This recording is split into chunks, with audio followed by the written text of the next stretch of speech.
So, you've read the headlines today. A brand spanking new study has found that doing away with traditional marriage laws has supposedly reduced suicide rates among gay teenagers by a whopping 14% in states that have embraced same-sex marriage. Here are just some of the glowing headlines. PBS NewsHour: same-sex marriage laws linked to fewer youth suicide attempts, new study says. Washington Post: legalizing same-sex marriage was associated with fewer youth suicide attempts, new study finds. The Guardian: drop in teenage suicide attempts linked to legalization of same-sex marriage. USA Today: study: teen suicide attempts fell as same-sex marriage was legalized.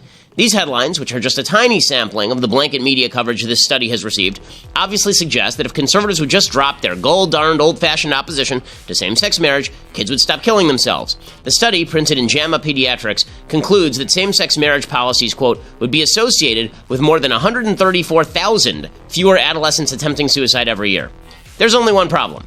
The study really does not prove that. The study shows a basic correlation between loosening same-sex marriage law and suicide rate, but it does not show that same-sex marriage policies reduced adolescent suicide attempts, as the study's conclusions state. In fact, the study itself acknowledges, quote, our analysis does not allow us to understand the mechanisms through which implementation of same-sex marriage policies reduced adolescent suicide attempts. In other words, they say they know same-sex marriage policies impacted suicide attempts, but they have no idea how. Well then.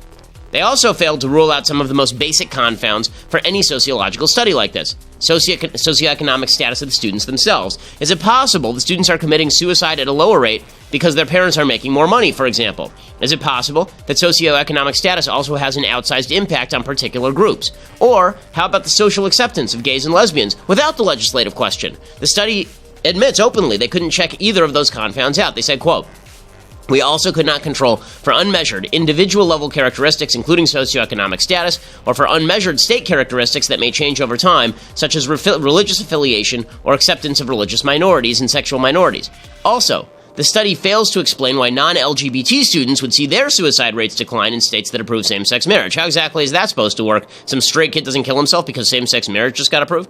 The research data shows variability in suicide rates in states over time as well. Why would the suicide rate drop precipitously between 2005 and 2007 among states that only legalized same-sex marriage in 2013 or 2014? The study doesn't explain. The study also averages out state data rather than showing a serious trend common to all states. That means a serious decline in suicide rate in Hawaii could wash out an increase in suicide rates in Delaware. Look at the charts. They're pretty messy, and there's a reason for that. The study says, quote, the analyses on the association between implementation of same-sex marriage policies and adolescent suicide attempts among those identifying as sexual minorities should be interpreted with caution, given the limited data availability on sexual orientation. Yet, their conclusions are bold. They say, quote, we provide evidence that implementation of same-sex marriage policies reduced adolescent suicide attempts. As countries around the world consider enabling or restricting same-sex marriage, we provide evidence that implementing same-sex marriage policies was associated with improved population health. Policymakers should consider the mental health consequences of same-sex marriage policies. So much for caution. Here's the bottom line. The study shows correlation, not causation. It openly ignores basic data that would be necessary in order to rule out confounding factors. It also averages data in order to draw conclusions that truly are state-specific. The study acknowledges its limitations, then draws extraordinarily strong conclusions. And, of course, the media runs with this. This is how cautious science becomes utterly uncautious conventional wisdom. Maybe same-sex marriage lowers suicide rates. Maybe it doesn't. This study doesn't prove it one way or another, but don't let the media tell you that. I'm Ben Shapiro. This is The Ben Shapiro Show.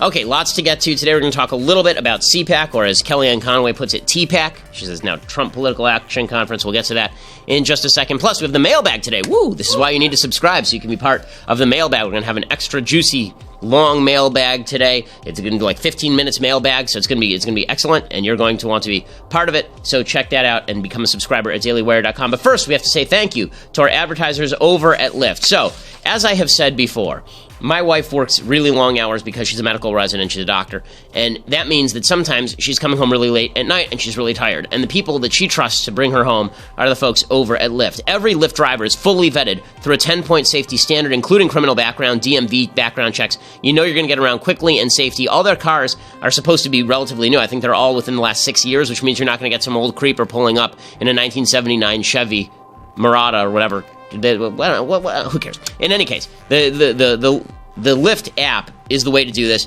It's a fantastic app, and you can tip in the app, which means that the drivers are happier, which means that you're going to be treated better. Lyft isn't the biggest ride-sharing app, but it is the fastest-growing ride-share app for a reason. Right now, Lyft is offering our listeners a special deal. Get 3 free rides up to $10 each. That's a $30 value when you enter that promo code Shapiro. Make sure that when you go to Lyft, you enter that promo code Shapiro. That's how they know that we sent you. Plus, you get 3 free rides up to $10 each, which is pretty awesome. Just download that free Lyft app today. Enter that promo code Shapiro in the payment section, and you get those 3 free rides. Lyft, they're the people that I trust for my wife to be driven around. When I have to be driven around, they're the people I trust, and I can't really speak any more highly of a company than that. Okay, so let's begin with what's going on at CPAC, aside from somebody apparently killing themselves and Richard Spencer being thrown out of the proceedings. So CPAC is always kind of a zoo. I've been to CPAC a bunch of times. It's always a lot of fun. This year, it should be particularly fun because it's Trump year, right? It's Trump year 0. So that means that everybody is very excited, as well they should be. There's a Republican president, there's a Republican House, there's a Republican Senate. There should be a lot of talk about policy. There should be a lot of talk about conservatism. It is called, after all, the Conservative Political Action Conference. Except that Kellyanne Conway just showed up there, like a few minutes ago, and apparently she said, she's making her first public appearance in weeks, she said that I think by tomorrow this will be TPAC. She was asked, how has Trump affected the conservative movement? She said, I think by tomorrow this will be TPAC, meaning the Trump Political Action Conference. And then she added that conservatism was, quote, sclerotic and dusty. Sclerotic and dusty. So let's start with that. No conservative political action conference should probably be advertising from one of its lead speakers that the founding ideology and founding idea upon which it's based is sclerotic and dusty. The hero worship for Trump is obviously over the top. I've been saying this for a long time. Call him when he's, praise him when he's right, celebrate him when he's right, put on the MAGA hat when he's right. When he's wrong, say that he's wrong. But your philosophy should be what guides you, not your adherence to Trumpism.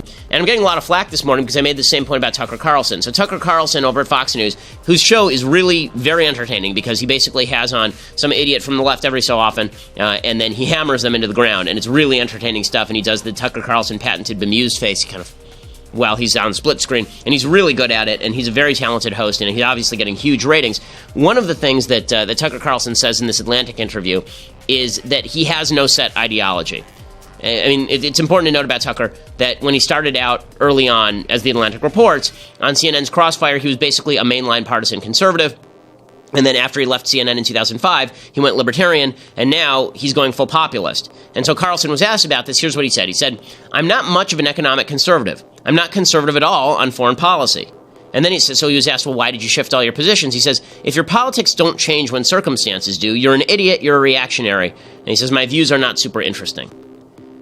I have a feeling that, some of Tucker's views, I'm sure, shifted because the political ground map changed because of Trumpism, because of this nationalist populism. This idea that you're a reactionary if you stick to your principles, but you're not a reactionary if you shift them in reaction to events, is definitionally wrong.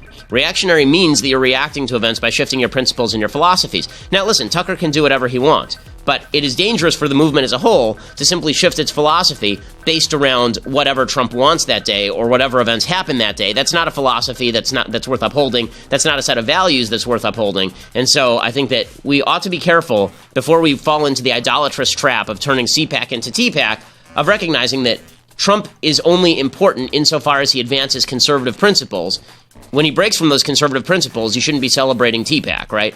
If TPAC and CPAC are the same thing, then let's just call it CPAC. And if TPAC is something different than CPAC, then maybe that ought to be called out a little bit. So that's a preliminary note on CPAC. It looks like it's going to be a fantastic event. It looks like a lot of fun stuff is going to be happening there, despite a lot of the confusion that surrounded it because of everything that happened with Milo. Apparently, Richard Spencer showed up and he was immediately tossed out. That is a good idea. And it's very funny. A lot of people have been talking this morning about the idea that if you don't let certain people speak at your event, this is called no platforming. No platforming is when there is a state group that refuses, that discriminates on the basis of viewpoint. That would be no platforming. It's also no platforming if you have a group that is dedicated to free speech, like, say, a university that says in its mission statement that we're dedicated to free speech and they're banning certain people. That would be no platforming. It's not no platforming for a conservative group to not have Bernie Sanders as the keynote speaker. In fact, it's the opposite of no platforming.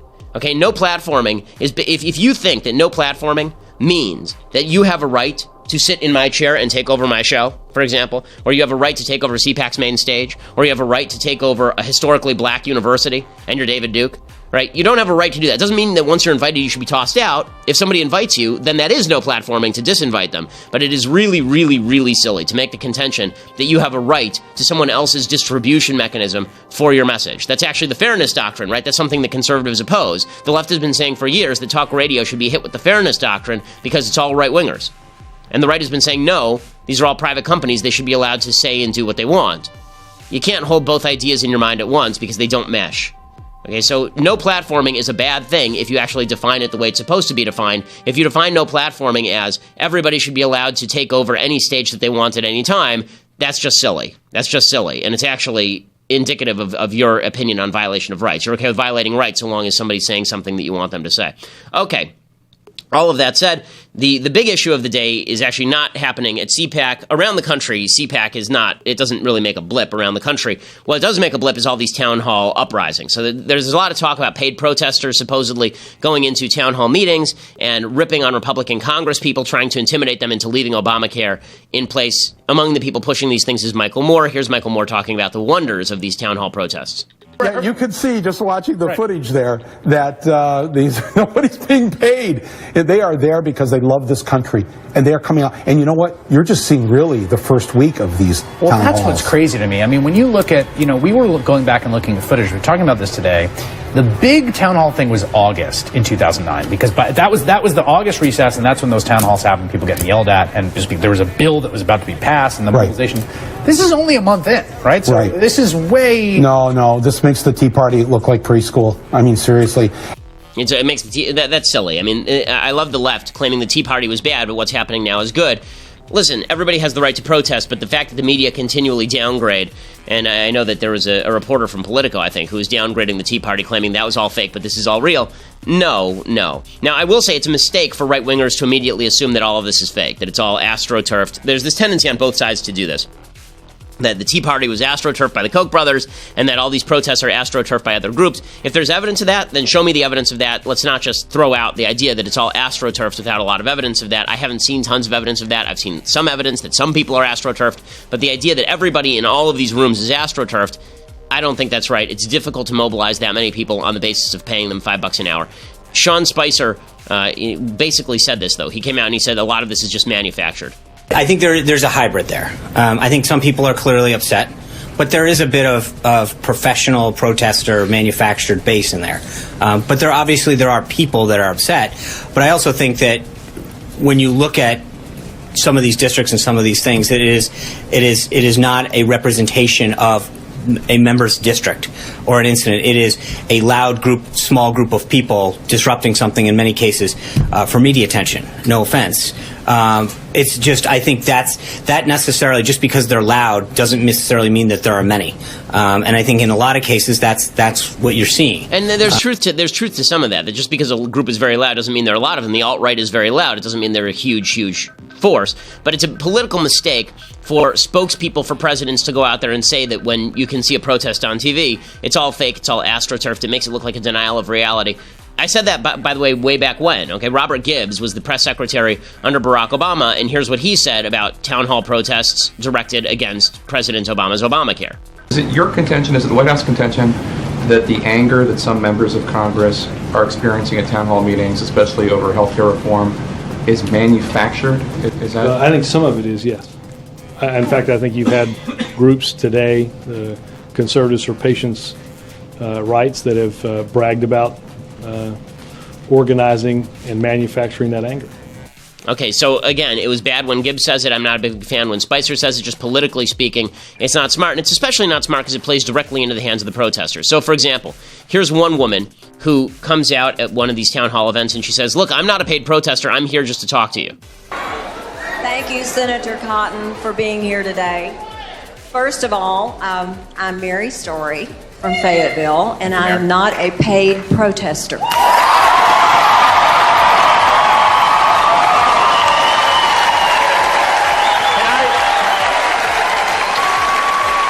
Mary, can I address that point that you just made? Yes. I don't really care if anybody here is paid or not. You're all Arkansans, and I'm glad to hear from you.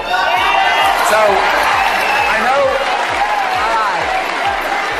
I I know there's been some talk about that in the media. Some politicians have said that.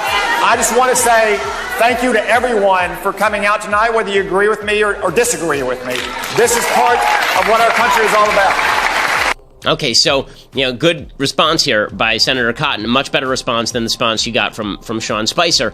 But it does put people in an awkward position when you say everybody here is paid and somebody gets up and says, I'm not paid. So these town hall events, I want to talk a little bit more about them and what they're doing. But first, I want to say thank you to another one of our sponsors. These are the good folks over at CShow. So if you are super into comedy, if comedy is your thing, and right now, let's face it, I think everybody's into comedy because the world situation, above all, is entertaining. But if you need a break and you go home at night and you just want to watch some comedy, you need to go to CSO.com and you need to subscribe. It's like $3.99 a month for CSO, and it's got endless amounts of comedy. And we're talking about all of the old episodes of The Office and Parks and Rec and 30 Rock, and it's got all the old episodes of Monty Python, the entire backlog of Saturday Night Live back when it was good. It's got all sorts of new shows that they are producing, a bunch of which are really, really funny. If you go to CSO.com right now, SEESO.com right now, and sign up for a month free with the promo code Ben at checkout, number one, they know we sent you. Number two, you actually get to try it out for a month and see how great it is. And it really is great. I mean, basically at night, my wife comes home from having, worked on people who are dying because she's a doctor, and we sit down in front of CISO and we just lose our. I mean, it's really funny. It's really funny stuff. CISO.com, promo code Ben, and you can stream all the comedy that you want anytime, anywhere for $3.99 a month. It is the best comedy that is available. You get all the late night comedy the day after it airs also. So if you just want to be up on the news and see what all the late night hosts are saying, you can do that. Plus, you get all the stand-up from people like Louis C.K., who, no matter how lefty he is, Louis C.K. is really, really funny, and you can get all of his stand-up. So it is the one-stop shop for comedy, and that's why you need to go to CISO.com, subscribe for $3.99 a month. But right now, use that promo code Ben, try it out for a month, and see if you like it. I promise you will. It's really, really funny stuff, really entertaining stuff. Okay, so back to these town hall events. So these town hall events have basically become a way for the left to put sympathetic faces on TV to talk about how terrible it would be if they repeal Obamacare. So here's an example of this. A woman gets up and she's asking Tom Cotton about her husband. And I just want to play this because I think that it's indicative of what exactly the media are trying to do and the sort of narratives that come into play here. We're going Medicare my way. Not your way. My way. I've got a husband dying, and we can't afford. Let me tell you something.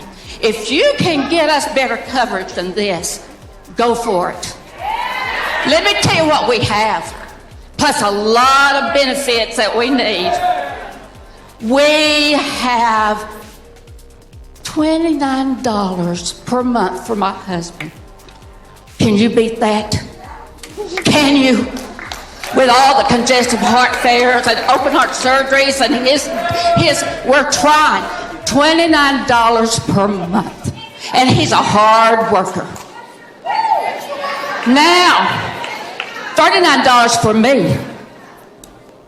Okay, so the reason that I play this is because I think this is what the media are looking for. What they're looking for is exactly this. They're looking for a woman to get up there and say, my husband's dying, keep Obamacare.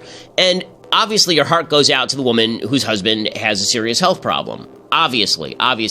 But to pretend that she has extra moral authority because she's experiencing tragedy, it's just not true. And it's something the left likes to play, but only selectively. So after 9/11, they said that the widows of 9/11, the Jersey girls, as they called them, they said that they had impeccable moral authority because they had spouses who died on 9/11. Therefore, they should be making policy for the whole country. And you heard this from Maureen Dowd. There was when I think it was Code Pink, when Cindy Sheehan, who had a son who died in Iraq, when she started talking, Maureen Dowd immediately said that she had absolute moral authority, not just moral authority, godlike moral authority to determine what policy should be and what policy would be. But when it comes to Pat Smith, I mean, Michelle Malkin makes this point, and she's right. When it comes to Pat Smith, the mother of Sean Smith, who was killed in Benghazi, she comes out and says, my son was killed in Benghazi, and that's a problem, and the entire media ignores her. Where'd the moral authority go? It's just gone, out, right? No more moral authority. It's been debunked. And the reason for that is because the left likes to use tragedy as a club with which to beat its enemies, but it will not allow there to be a common rule about tragedy. You know why? Because tragedy can't be a common rule. Because the vast majority of people in life have experienced some form of tragedy or another. And it doesn't make them experts on the topic. It doesn't mean that they should actually create the policy. In fact, there's a good case to be made that if you've experienced tragedy on a particular score, you should be the person who's least likely to make the policy. And the logic being that if you're a doctor and your son comes into the waiting room with a cancerous tumor, you shouldn't be the one to operate on him. You're too close to the situation. Your empathy is skewing how you're actually going to treat the situation. It's why we all take doctors' advice rather than researching it on our own and then just determining that we're going to do X, Y, or Z. Like, we do our own research, but then we combine that empathy with actual expertise and expert advice. There's a guy named Professor Paul Bloom at Yale University. He's written an entire book on the fact that empathy makes for bad policy. He says emotional empathy is a different matter when it comes to guiding our moral judgments and political decisions. Recent research in neuroscience and psychology shows that empathy makes us biased, tribal, and often cruel. Why? Because if you have empathy for this lady right here, maybe you're being cruel to the millions of people who are forced to buy health insurance that they can't afford or forced off of health insurance that they could afford. And this is what Bernie Sanders said the other day. He says, what good is it to have the right to buy health care if you can't afford it? And the answer is, number one, it is the market system that makes health care affordable. But number two, it's a lot worse to me to have a system where you can afford health care and you're not allowed to get it because of Bernie Sanders. That seems worse to me. What Professor Bloom says is empathy is activated when you think about a specific individual, the so-called identifiable victim effect, but it fails to take broader considerations into account, which is why people will give tons of money when they see a wounded baby seal during a hurricane, but they won't give any money to hundreds of thousands of people being slaughtered in Syria because one is an identifiable victim and the other is not an identifiable victim. The point being here that when you form policy for millions of people, then it is imperative that you put your empathy to the side so that you can make good policy. Doesn't mean you shouldn't be empathetic. Doesn't mean you shouldn't feel for this lady. But this idea that the left keeps trotting out victims, and then we're supposed to make policy based on the fact that certain policies have certain effects, but the statistical impact is either small or is balanced out by other factors, that's really a bad way to make policy, but this is what the left is trotting out. In clip 16, we get this from another woman. She does the same sort of thing. My family has been in the Ozarks since the 1800s. We are historically a Republican family. We're a farming family. We're an NRA family. We're an Army family. Aside from inheriting their patriotism and their work ethic, I unfortunately inherited an incurable genetic connective tissue disorder. I qualify for Medicare, but unfortunately it's useless for me since only 2 of my doctors, who are the only doctors in over a 500-mile radius who are familiar with my condition, accept Medicare. Without the coverage for pre-existing conditions, I will die. Will you commit to replacements in the same way that you have committed to the repeal? Thank you, Katie. Obviously, this is, and she gets a standing ovation for the question, not even for the answer, right? Just for the question. And again, the idea is that her suffering confers a certain level of value to her opinion. Again, you have to feel awful for this person. You have to feel terrible for this person. And I promise you that if she started a charity fund, people would raise tons of money for her because, again, that identifiable victim effect means that our empathy for her means that we would help her out. But crafting a broad public policy around one person and their suffering and their tragedy is just not, it's just not good public policy. It just isn't. It just isn't. So it's also worthwhile noting, by the way, that all these Republicans have already said that they want pre-existing conditions to be covered, which is something with which I disagree because that doesn't actually look like insurance anymore. But, that's because I'm talking about broad public policy, not about having to win re-election when you've got these sort of sympathetic stories being trotted out on a routine basis. Okay, before we go to break here, I've said before that everybody needs to subscribe to dailywire.com. $8 a month you can subscribe. You can be part of the mailbag today, and that's going to be a really solid mailbag, so we're going to get into that in just a little while. If you subscribe right now, you can be part of this week's mailbag. We do take live questions on the mailbag, so we'll do all of that. But right now, if you subscribe annually, you also get a free copy of the DVD of The Arroyo. And I've been talking about this fictional film that takes place on the border. I wanted to show you some of the trailer so you know what you're getting when you subscribe.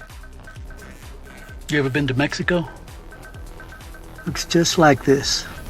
Same land, same sky. Everybody wants to be here. You ever wonder about that? Over 1,500 in the last 6 weeks. That's just on my land. And that's just the ones I've counted. And we ain't got no problems at all to hear the politician tell him. I get it. Times are hard in our community. We all want a magical cure to our problems. Found another dead kid on my land. Third one this year. Coyotes do pretty much as they please. Did you hear about that mess up in Phoenix? A whole family slaughtered by the cartels. What am I supposed to do, Ed? It's not my job to enforce federal law. Then whose job is it? Hell, ain't nobody gonna help us down here. Not Uncle Sam, nobody. We ain't nothing but a nuisance to them. Except when it comes time to write the check. Maybe it's time we helped ourselves.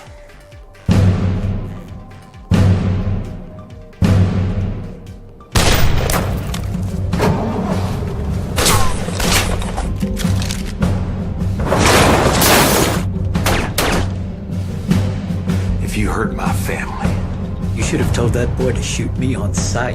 Hello? Hello? Don't run away. Just trying to avoid the OK crowd.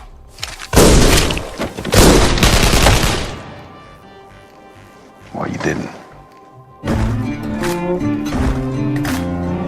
So as you can see, it's really good. We're going to be live streaming it on Facebook, the entire movie, so you can get a taste of it on Friday. So check that out. And right now, if you get that annual subscription, you get a free copy of The Arroyo. Okay, so that ends our Facebook and YouTube today. But go over to dailywire.com and subscribe, or listen later at iTunes. We are the largest conservative podcast in the nation.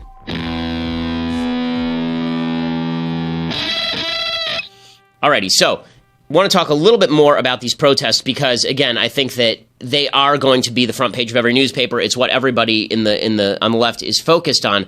But the other thing that people are going to be focused on is the Democrats trying to come up with a new strategy. And there's a real gap in the Democratic Party between people who think that they're going to win just by bashing on Trump and people who think they're going to win by recasting themselves as a party that actually cares about working people.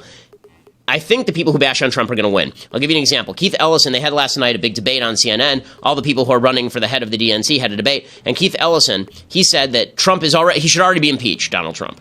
I think that Donald Trump has already done a number of things which legitimately raised the question of impeachment.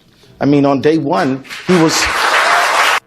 Okay, so, yeah, again, this is the stuff that's going to please the base, but is it necessarily going to make for good policy? No, there's no evidence that this makes for good policy or that it's going to win voters, because you're going to have to do something more than shout about Trump. It didn't work in this election cycle. I don't see why it would work in the next election cycle. Gemma Green, though, did the exact same thing. She's another one of these candidates, and she said that Trump is marching us toward fascism. We don't have the luxury to take a back seat as this man is arrogantly marching us towards fascism. Okay, so he's marching us. Okay, so they're all betting that Trump is actually going to do something really bad that they get to hang their hat on. So far, he hasn't. So far, he's been Trump, right? And that comes with some good and it comes with some bad, right? You get good Trump and you get bad Trump, right? It comes with some of both. But the idea that the American people are ready to throw him out on his rear for doing something, there's no poll data suggesting that. No matter how unpopular he is, and some polls have him up at 55 and some have him down at 39, there's a huge variability in his popularity right now from poll to poll.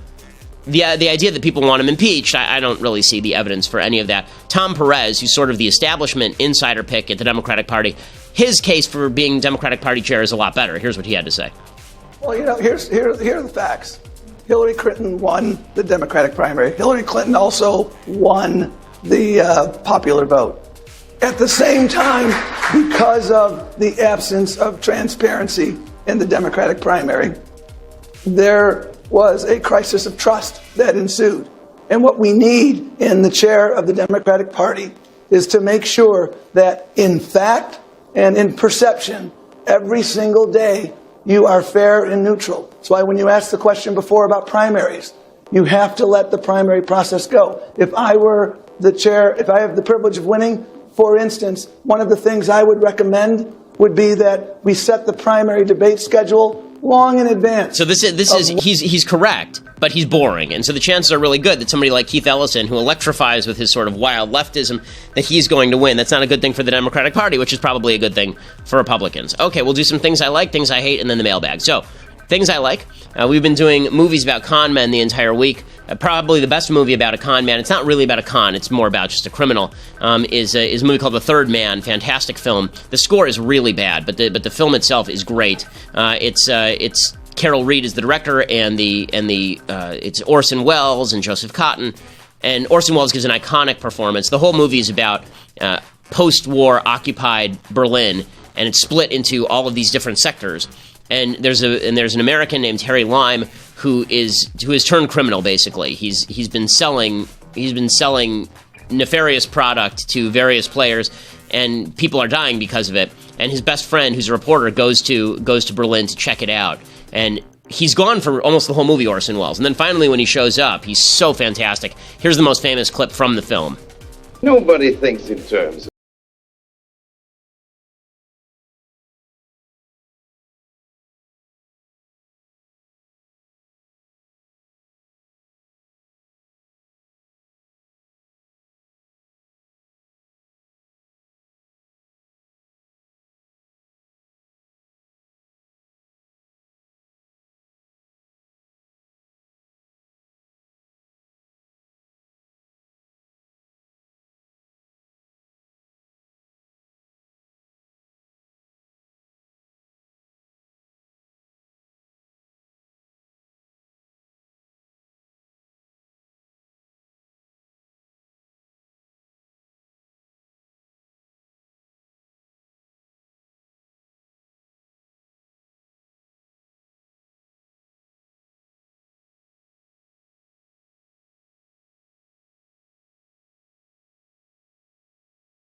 It's a really good movie, and that is the best monologue, one of the best monologues in movie history right there from Orson Welles, because it really does express, I think, a political truth that too many people are apt to fall into, which is, I want what I want, and I want it when I want it, and I can still hold in my mind the idea that I believe in God while I do all of these terrible things, because after all, everybody does terrible things. Don't be Harry Lime, okay? He's the bad guy in the film. Don't be that guy. Okay, other things that I like. Mike Pence visited a Jewish cemetery. This is something that I think Trump should have done himself if he wanted to quiet all of the silly anti-Semitism overblown talk. But Mike Pence, there's a Jewish cemetery that was vandalized, and good for Mike Pence, Vice President of the United States, goes to the cemetery and starts helping out at the cemetery, which is exactly what he should do. I'm Mike Pence. I'm the Vice President of the United States of America.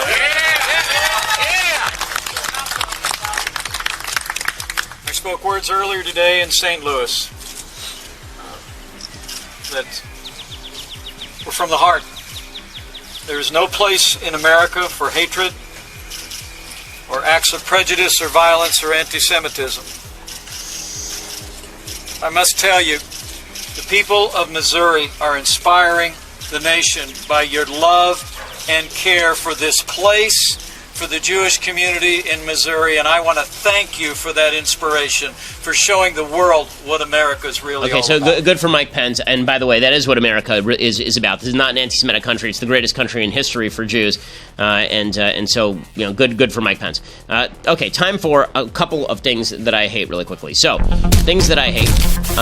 There's this meme that's going around now of Stephen Miller. Stephen Miller is one of Donald Trump's policy advisors, and it shows Stephen Miller straightening his tie before an interview.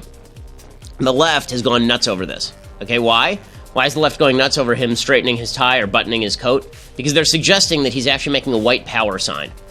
Okay, what's the white power sign here? If you can't see it, it looks like he's straightening his tie with his fingers on one hand and buttoning his coat with the other hand at the same time that he's doing this. Okay, which is not rare. Everybody does that. You can see his fingers are actually on his tie. You can see that. What they're saying he's doing is he's forming the letter W with his fingers on his left hand, and with his right hand or with his left hand whichever hand with his right hand he's forming a W, and with his left hand he's forming a P, right, for white power. No, he isn't, okay? Like, really, no. Number one, he wouldn't do that publicly if he were a white supremacist. Number two, that's clearly not what he's doing. It's a picture of him straightening his tie and his jacket, but everybody is so crazy looking for conspiracy theories that they fall into this idiotic trap. Okay, other things, so that's been dispensed with. It's stupid. If you see people passing it around, it's because they're morons. Okay, other things that I hate. So Donald Trump takes back the Barack Obama cram down on transgender bathrooms. And this transgender bathroom bill basically said that all public facilities now have to let men who think they're women into women's locker rooms and women's bathrooms. And number one, that's not a federal issue. Number two, the federal government does not have the wherewithal to redefine sex along non-biological lines. There is nothing in the Constitution that gives them that power or delegates it to them. This is a local issue. Number three, just as a policy matter, men should not go into women's bathrooms. And I keep hearing people say, well, what's the big deal if a man who's dressed up as a woman or who's had surgeries or any of this stuff has hormone treatment, goes into a women's bathroom, he looks like a woman. Okay, that's not what transgenderism is. Transgenderism is the suggestion that I, right now, could walk into a women's bathroom and if I identify as female, then that's perfectly okay. No, I shouldn't be able to walk into a women's bathroom. Identify however you want. No one cares. But if you walk into a lady's bathroom looking like a dude, then I think women have a right to feel uncomfortable. And I would feel uncomfortable with you walking into a bathroom after my wife if you're a hulking 6'5" man. It's not something that makes me happy. Is that crazy? Is that profiling? No, I don't think it is. And I would feel that way if a straight man, a man who identified as a man, felt that way, and I don't see why I should change my opinion just because the man says that he identifies as a woman. Nonetheless, there's a singer who performed at the inauguration who says she's very disappointed by Trump's rollback of the transgender student rules. She tweeted out, "I'm obviously disappointed in the decision to send the transgender bathroom issue to the states to decide, #sisterlove," because she has a brother who is transgender, and she thinks that he's now a woman. Real Donald Trump gave me the honor to sing at the inauguration. Please give me and my sis the honor to talk transgender rights. Okay, why? Why? I mean, you can talk, listen, no one's silencing you, say whatever you want to say, but the idea that this is, this is the empathy masquerading as policy point. Just because you love somebody doesn't mean that what they do ought to make public policy, particularly public policy around something as central as sex, as whether men are men or women. Okay. Few entries from the mailbag. So, William writes, please explain why police, firefighters, and military are not socialist programs while single-payer system is. Also, in your opinion, is there a difference between socialism and democratic socialism? So, police, firefighters, and military are not all quite the same thing. The reason that the police and the firefighters are public programs is because everyone has an equal right, everyone has an equal access, I should say, to the use of the police and firefighter services. When it comes to single payer, you're telling people that they must buy into a system that they may never access. I actually see why people would compare police and firefighters to single payer. I think that the distinction would be that you actually could theoretically privatize the police and firefighters. You actually could, and in many areas of the country, they do privatize police and firefighters. The only reason not to do that is because these places are really understaffed, right? And crime actually has spillover externalities that health doesn't. If firefighters is a perfect example of this. If you don't have if you live next to somebody else's house and their house goes on fire, then if they've not bought into the fire collective, it could hurt you because the fire can jump house to house. And the same thing is not true with single-payer healthcare. If you have cancer, I'm not catching your cancer. There's a case to be made that with communicable disease, it's a slightly different story. As far as the military is a socialist program. I mean, the truth is all of these things are socialist programs. Firefighter, police, military, they are socialist programs. They also go under designated services of government, and healthcare does not go under designated service of government because the private market takes care of it.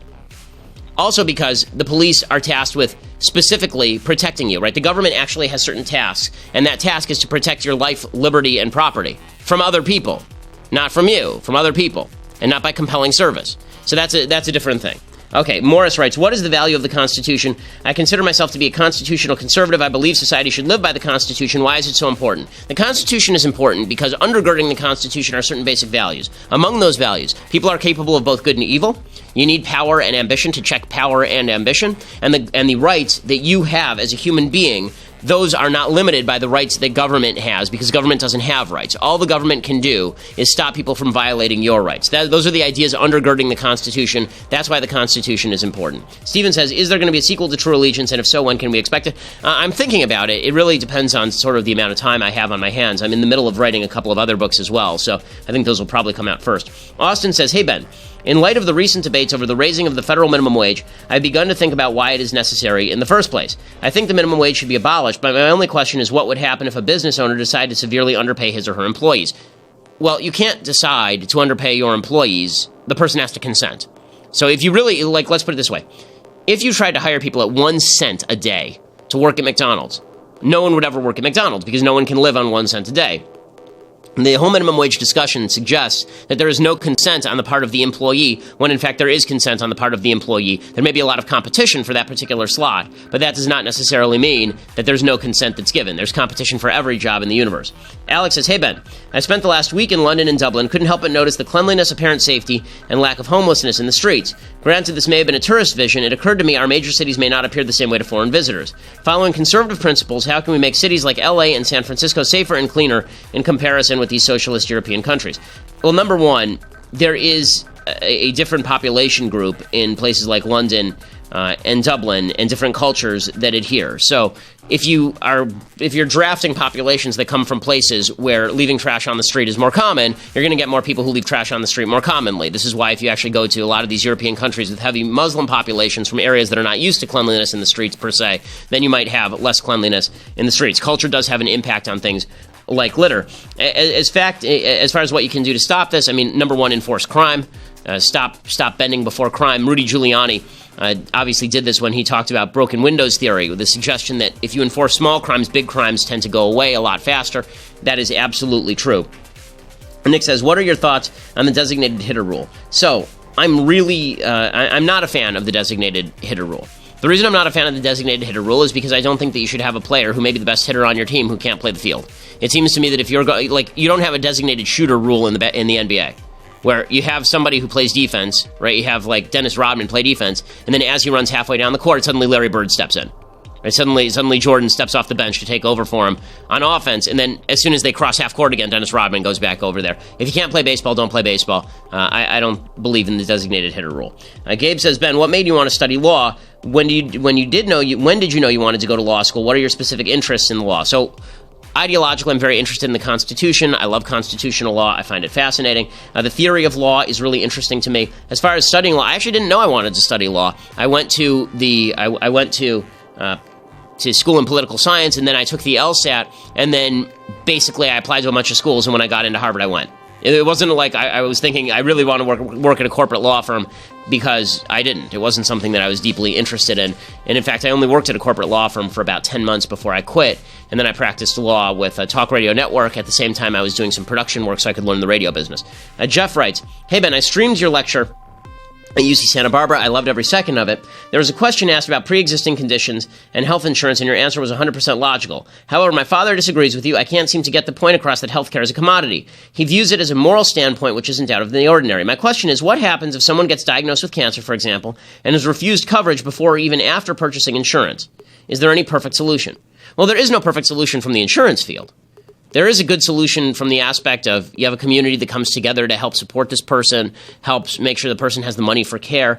But the idea that you can compel somebody else to pay for your health care, what that really encourages is people not to get insurance in the first place. If you're going to have insurance companies that function, they actually have to ensure they can't just be healthcare coverage. If you could pay in $10 and get out $1,000, you would never bother to sign up for health insurance in the first place. You would just wait to get sick, pay $10 in, get $1,000 out. That's not an insurance company now. Now it's just a gumball machine.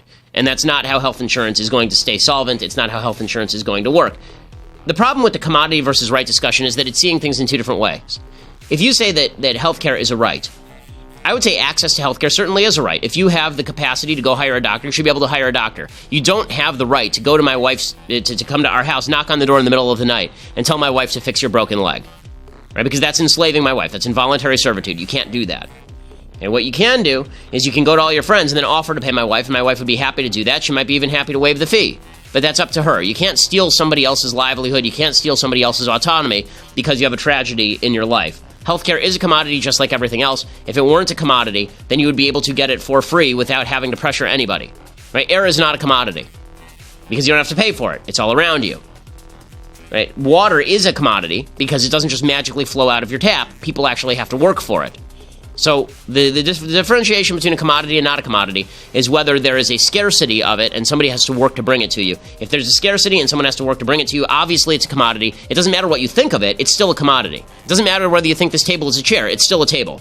Healthcare is a commodity, it is not a right. You can hope that you have a right to healthcare, a right to access to healthcare, but if your right overrides someone else's rights to free use of their services, then you are now compelling them, and that's you invading their rights. Spencer says, hey, Ben, suppose California is able to secede. What's the likely outcome? Assuming you'd move, where would you go?